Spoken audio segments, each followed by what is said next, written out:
Hi there everybody, it's Verity here from inkybutterfly.com. Thank you for joining me today for another card making tutorial, and we're featuring the Blossoms in Bloom stamp set today.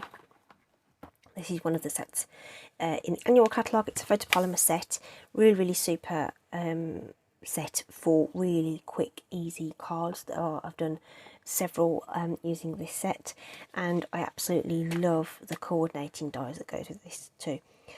Also you'll find examples using that if you have a look back on the channel. So yeah, we're going back to these today, and we're going to do a little bit of masking to create sort of a panel across the middle. And I'm doing this thing again where I'm not using the sort of feature stamp. I'm going to use the smaller stamps in the set to create the card. Okay, so I probably should tell you what colours I've used. This is a Pear Pizzazz card base, and that's the green ink that's in there too. And I've used Bumblebee, So Saffron and Cinnamon Cider to build up the background there. The stamping is in Early Espresso. It's because it's all those sort of warm colours, and then just a bit of ribbon there just to give it a touch of texture and stuff, and that's a double bow actually. Okay, so as per normal for my videos, we're going to switch it up. We're going to use completely different colours and go for something that's a little bit more sort of moody, shall we say. So we have a Mossy Meadow card base, so much deeper, darker green with Merry Merlot. Okay, and obviously some basic white to stamp on there. Just realised I haven't got a strip for the sentiment, so we'll probably have to have a hunt for something suitable in a minute when we get to that point.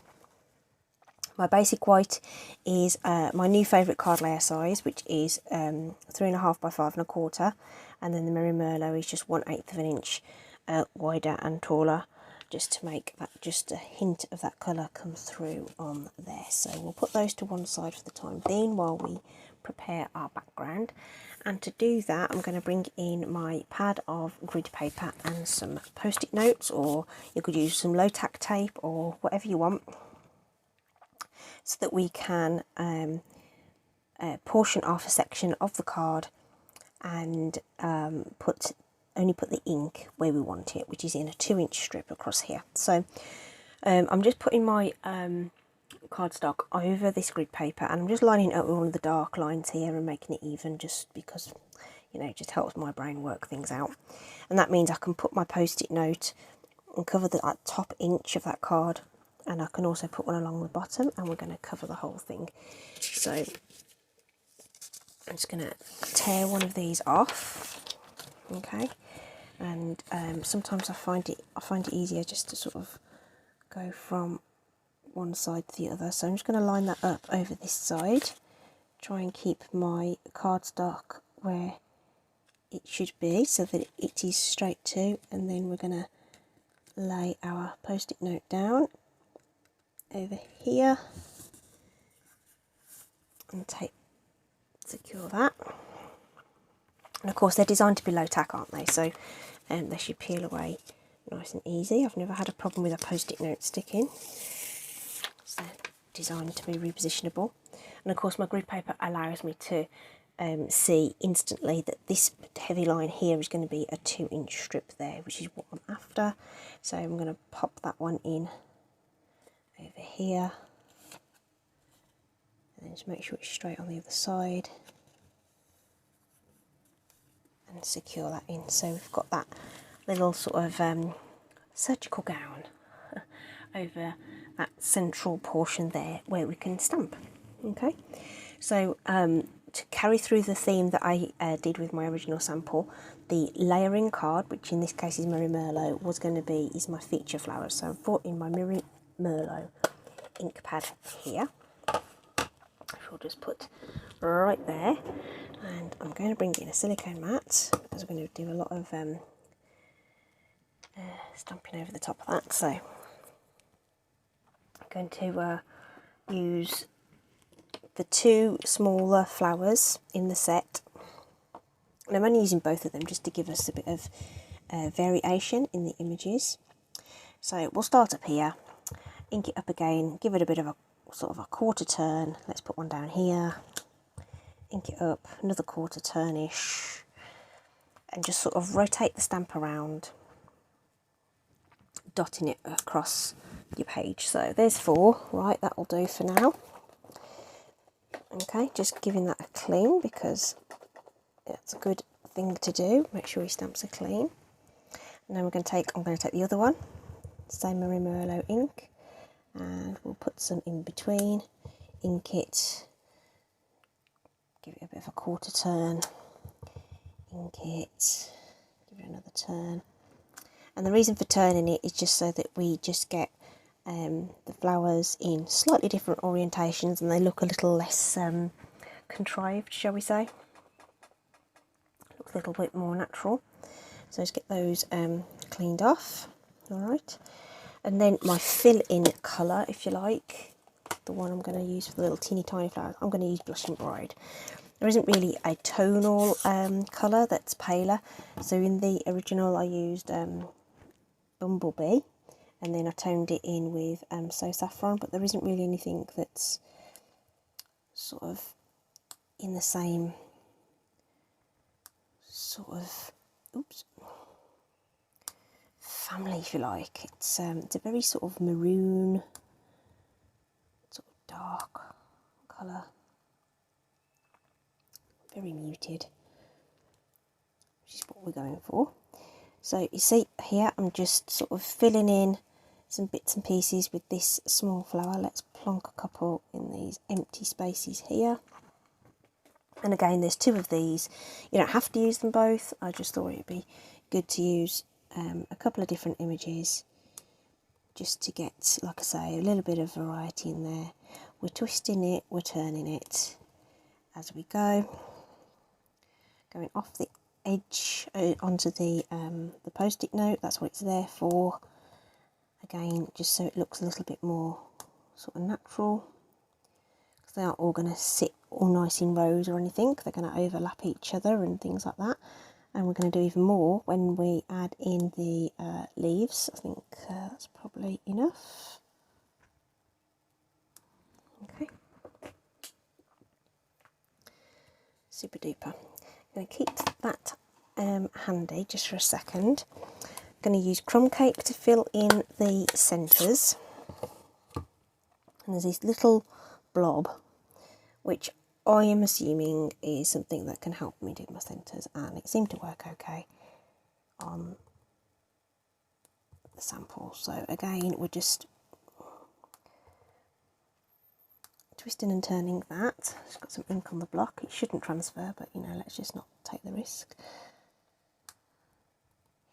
And it doesn't fit exactly, but you know, it just gives us that little you know, just fills in those spaces basically. Okay, and then I'm going to use the same green as the card base to make the put in the leaves, which in this case is Mossy Meadow. So again, there's a small leaf in the set here,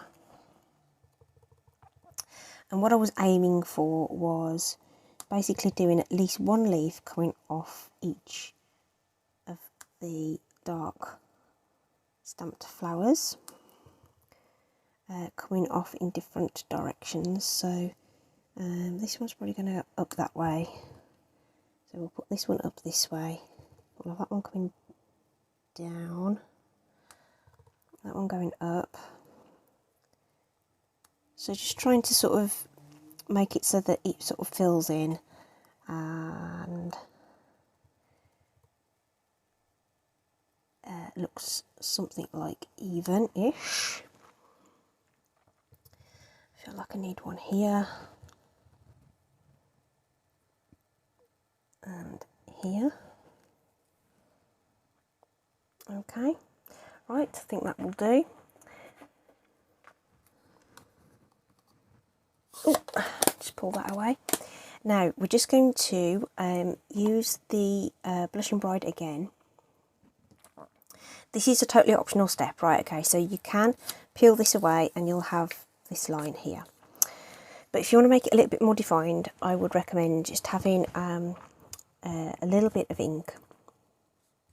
So I'm using the one that's in the design already, and just sort of going over this edge here in particular, and the top, sorry, you know, both edges. Didn't mean just the bottom, I meant both.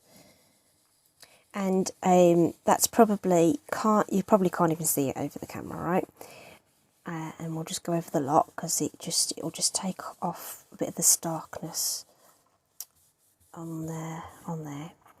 And it is super subtle, but you'll be amazed at how much of a difference it makes when you peel that away and you get that lovely defined edge. And like I say, that just, for me, that just makes it work. Okay, it is optional, you don't have to do it, and obviously, you know, it means you need a brush or some kind of sponge, but just go really, really light over the edge. You can always add more ink, you can't take it off, so just go really, really gentle with whatever blending medium you might have to do that. All right, okay, so that's what we ended up with. I think that looks really, really cute. So we need a sentiment, which I am going to stick with the early espresso. It's all those sort of muted colours, so I just need to find a strip of cardstock that's going to, oops, a daisy, I've just made everything fall over, because I've got my cutting plate on my, for my die cut machine, just sort of leaning against it, and then as I reached across for my scrap bin, I just knocked it over, and everything went, this'll do. It's approximately 1/2 inch by the looks of it, and let's have a look. Yep, it is.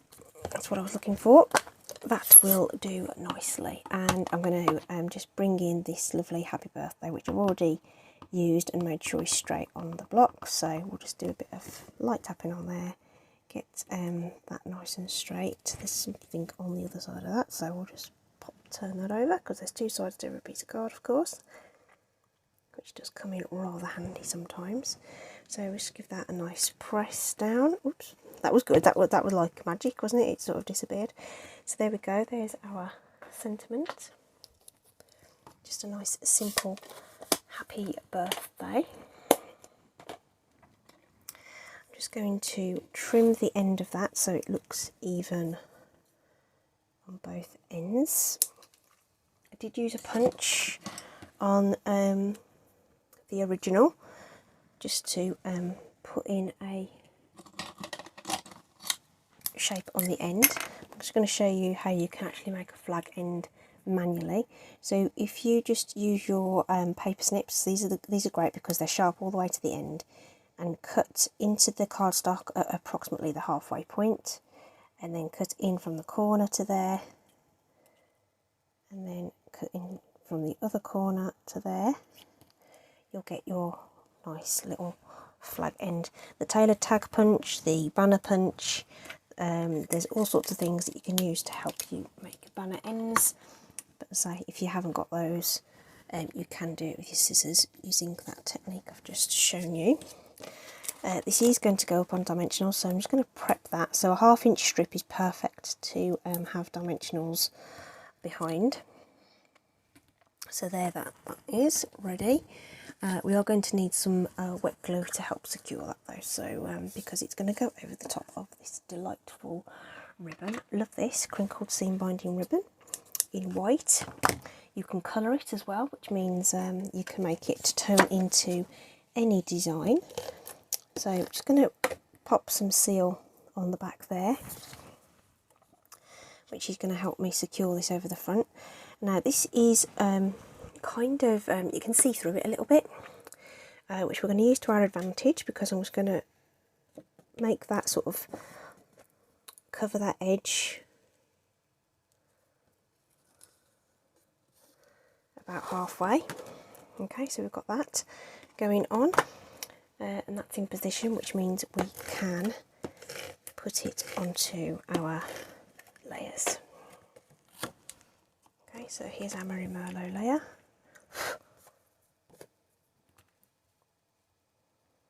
Line up 3 edges, and the rest should do. Oh, do you know what? I wasn't super certain this colour combination was going to work. I can already tell I'm going to love this. Oops, a daisy. Plenty of snail. Good grief, it's not called snail anymore. What's it called? Seal. I say it often enough, you'd think I'd remember, wouldn't you? Oh, this is stunning. Love it. There we go. And all we have to do now is sort out our sentiment and add a bow on. So we'll just take off those dimensional backs, and so because we're going over the top of the ribbon, a little bit of wet glue is going to help, because it will seep through and help that stick rather than just relying on the dimensional adhesive. I mean, they're strong enough if it's cardstock to cardstock, DSP, whatever, fine. It's just, they just need a little bit of help if they're going over ribbon. It's not quite as secure as we would necessarily like it to be. And then all that's left to do is to tie our ribbon. So if we're going to do another double ribbon, and what I'm going to do is I'm going to cut 2 lengths of this. Now this isn't the easiest ribbon to work with if you're doing a double bow, but if you're patient and work with it, you'll be fine. Right, so we're going to lay them together, and we're going to do exactly what we do with a normal bow, but with 2 strands basically. So we're going to make our bunny ears. Try and keep your 2 strands sort of lined up-ish as best you can, but go through the same motions as you would if you were doing a single bow. So both loops around each other to make that single knot. And I've made my length too short, I think. I think that's my problem. Let's try that again. So if you keep them as together as you can, hopefully this will be easier. I think I got it. And try and pull both loops at the same time. That's it. We can adjust it though, because you can pull your individual tails to make your loops the correct size. So we're going to pull that a little bit. Okay. Probably making that look really difficult. It's just because I'm trying to be careful. Okay. So as per normal with a bow, we fuss and we faff with it until we get it to the size that we want, and then we can separate out the loops, you see. That's twisted a bit on its way round. But there we go, that's it. So it just makes it a bit more floofy. I don't know whether that's a word, I've just made it a word. It's okay. I really want that one to go through the bottom really, but